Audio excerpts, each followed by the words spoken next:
Kawasan perkelahan air terjun Lubuk Kain di Hulu Dungun Terengganu telah lama menjadi lokasi digeruni penduduk setempat. Manakan tidak, lokasi itu sememangnya terkenal dengan pelbagai kes lemas yang merenggut nyawa pengunjungnya, termasuk 2 pelajar Universiti Seoul semalam. Meskipun kawasan itu ditutup daripada orang ramai sejak tahun lalu, lokasi air terjun ini masih dikunjungi. Menurut penduduk, 13 kes lemas dilaporkan berlaku di lokasi sama sejak ia dibuka 13 tahun lalu. Dakwa mereka kesemua kes melibatkan pengunjung dari luar Terengganu yang tidak arif mengenai kawasan berkenaan. Kita dah cakap tu kawasan larangan tapi dia orang tetap juga berdegil nak pergi. Alasan dia orang, saya dah pandai berenang kak. Tu je lah alasan dia orang. Semua yang mati lemah ni kebanyakannya yang dah pandai berenang. Yang dah pandai main pelampung pun semua memang dah biasa sewa.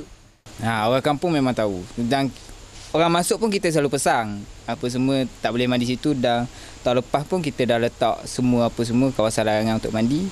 Tapi ada juga yang mandi. Mengulas kejadian semalam, penduduk turut bersedih dan berharap agar kes sedemikian tidak berulang.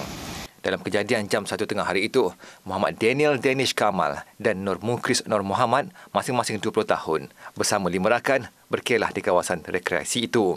Ketika kejadian, kedua-dua mangsa bersama seorang rakan, Muhammad Hazid Azhad Muhammad Helmi, dilapor terjun dari tebing tinggi ke lubuk air terjun. Ketika cuba naik ke darat, mangsa tiba-tiba ditarik arus ke tengah lubuk. Muhammad Hazid Azhad sempat diselamatkan dengan berpaut pelampung dilempar penduduk kampung, manakala Muhammad Daniel dan Nur Mukhris tenggelam.